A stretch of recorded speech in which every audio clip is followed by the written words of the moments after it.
ব্রিটেনের রাজনীতিতে এক নাটকীয় দিন কাটল। স্থানীয় ও আঞ্চলিক নির্বাচনের ফল প্রকাশের পর স্পষ্ট হয়ে গেছে ক্ষমতাসীন লেবার পার্টি বড় আকারের ধাক্কা খেয়েছে। তবুও প্রধানমন্ত্রী স্যার কিয়ার স্টারমার জানিয়ে দিয়েছেন তিনি পদত্যাগ করবেন না। নির্বাচনে ইংল্যান্ড জুড়ে লেবার ১৩০০-র বেশি কাউন্সিল আসন হারিয়েছে। শুধু তাই নয়, প্রায় ৩০ বছর আগে ওয়েলসে ক্ষমতা বিকেন্দ্রীকরণের পর এই প্রথম তারা সেনেট অর্থাৎ ওয়েলস পার্লামেন্টের নিয়ন্ত্রণও হারিয়েছে। এই ফলাফল ব্রিটিশ রাজনীতিতে বড় ধরনের পরিবর্তনের ইঙ্গিত দিচ্ছে। ইংল্যান্ডের সবচেয়ে বড় চমক দেখায় রিফর্ম ইউকে। দলটি ১৪০০-র বেশি কাউন্সিল আসন জিতে নিয়েছে। দলের নেতা নাইজেল ফারাজ উচ্ছ্বাসের সঙ্গে বলেছেন, এই ফলাফল পুরনো বাম আর ডান রাজনীতির ধারণাকেই ভেঙে দিয়েছে। ওয়েলসে বড় ধরনের ধাক্কা খায় লেবার।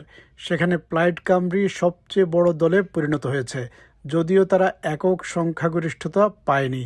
সবচেয়ে নাটকীয় ঘটনা ঘটে ওয়েলসের ফার্স্ট মিনিস্টার এলুনেড মর্গানের ক্ষেত্রে। শুক্রবার সকাল পর্যন্ত যিনি ছিলেন ওয়েলসের ফার্স্ট মিনিস্টার, দিন শেষে তিনি নিজের আসনটিও হারিয়ে বসেছেন। অর্থাৎ এখন তিনি সেনেটেও বসতে পারবেন না। ওয়েলসের এই পরিবর্তন এক ঐতিহাসিক পরিবর্তন, কারণ ১ শতাব্দী ধরে ওয়েলসের প্রতিটি নির্বাচন জিতে আসছিল লেবার, কিন্তু এবার শতবর্ষের আধিপত্যের অবসান ঘটল। Whilst Labour has today suffered a catastrophic result, it ends a century of Labour winning in Wales, and the party will need to take a really hard look at itself.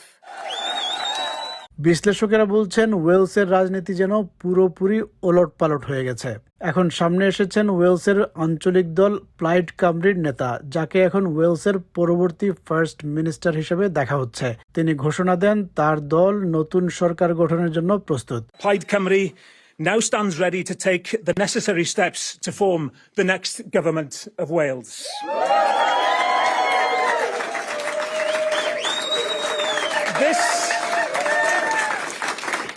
This is a moment 100 years in the making, a moment in which we hold the promise and ambition of a nation in our hands. Sedd 1, seat 1, Dan Thomas, Reform UK Wales. প্লাইড কামরি শুধু নয়, লেবারকে সহজেই পেছনে ফেলে reform ইউকেও ওয়েলসের শক্ত অবস্থান গড়ে তুলেছে। অন্যদিকে স্কটল্যান্ডে স্কটিশ ন্যাশনাল পার্টি বা এসএনপি আবারও জয় পেয়েছে। এটি তাদের টানা পঞ্চম মেয়াদের জয়। যদিও প্রায় সব আসনেই তাদের ভোটের হার কিছুটা কমেছে, তবুও দলটির নেতা প্রতিশ্রুতি দিয়েছেন তিনি স্কটল্যান্ডকে আরও সফল দেশ হিসেবে গড়ে তুলতে কাজ চালিয়ে যাবেন।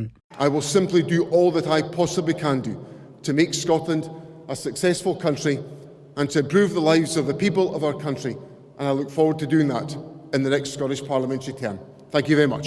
শুক্রবার দিন বাড়ার সঙ্গে সঙ্গে স্পষ্ট হতে থাকে লেবারের জন্য এটি ছিল একের পর এক হতাশার দিন। টেলিভিশনের ক্যামেরায় ধরা পড়ে দলটির নেতাদের হতাশ মুখভঙ্গি।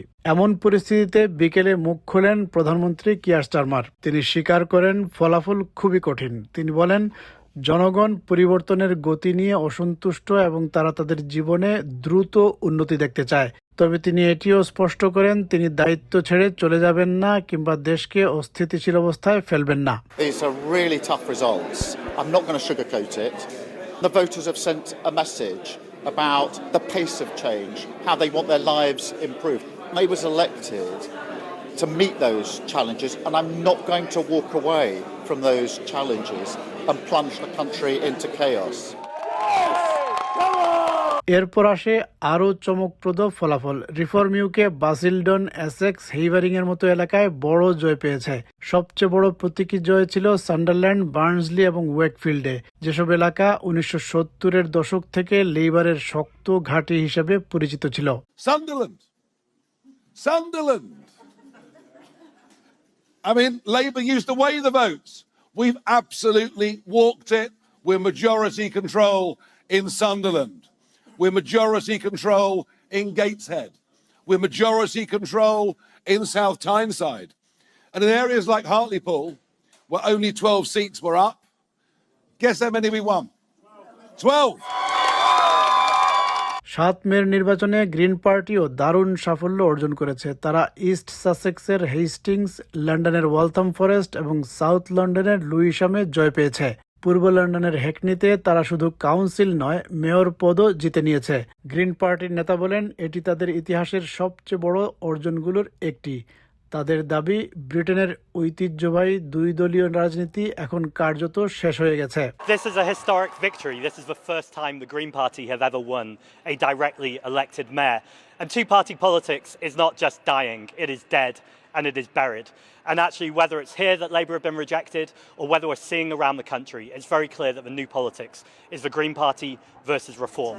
এদিকে কনজারভেটিভ পার্টি, যারা বহু বছর ধরে ব্রিটিশ রাজনীতির কেন্দ্রবিন্দুতে ছিল, এই নির্বাচনে তারা অনেকটাই দুর্বল দল হিসেবে আবির্ভূত হয়েছে। তবে তারা ওয়েস্টমিনস্টার কাউন্সিল পুনর্দখল করতে সক্ষম হয়। কনজারভেটিভ দলের নেতা কেমি বেইডেনক বলেছেন, তাদের কৌশল কাজ করছে, যদিও কাঙ্ক্ষিত ফল পেতে সময় লাগবে। I'm very proud of how we have done.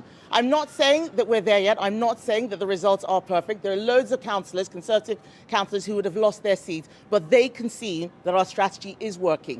Good strategy takes time. It doesn't all happen overnight.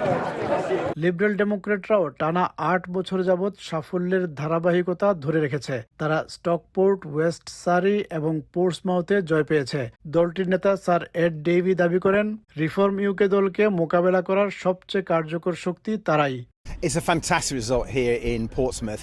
The Reform threw everything at it, but we won. We've taken control of this council and we've shown across the country that it's the Liberal Democrats who can hold off and beat Reform. দিনের শেষে প্রশ্ন ওঠে, কিয়ার স্টারমারের নেতৃত্ব কি এখন নিরাপদ? লেবারের সাবেক এক মন্ত্রী বলেন, আন্তর্জাতিক অঙ্গনে স্টারমার ভালো কাজ করছেন, কিন্তু জনগণ এখন দ্রুত ও বড় পরিবর্তন দেখতে চায়। তিনি সতর্ক করে বলেন, সরকার যদি তা দিতে ব্যর্থ হয়, তাহলে স্টারমার হয়তো পরবর্তী সাধারণ নির্বাচনে দলকে নেতৃত্ব দিতে পারবেন না। The Prime Minister is doing an absolutely exceptional job on the international stage, and it's incredibly important that he's successful in that role because our constituents' livelihoods depend upon it. But the message has been clear from the public that unless the government delivers significant and urgent change, it's clear that the Prime Minister cannot lead us into another election. দিন শেষ হয় অনিশ্চয়তার আবহে। প্রধানমন্ত্রী এখনও ক্ষমতায় আছেন, কিন্তু স্পষ্ট যে এই নির্বাচনের ফল ব্রিটিশ রাজনীতির মানচিত্র বদলে দিয়েছে এবং লেবার পার্টিকে গভীর সংকটের মুখে দাঁড় করিয়েছে।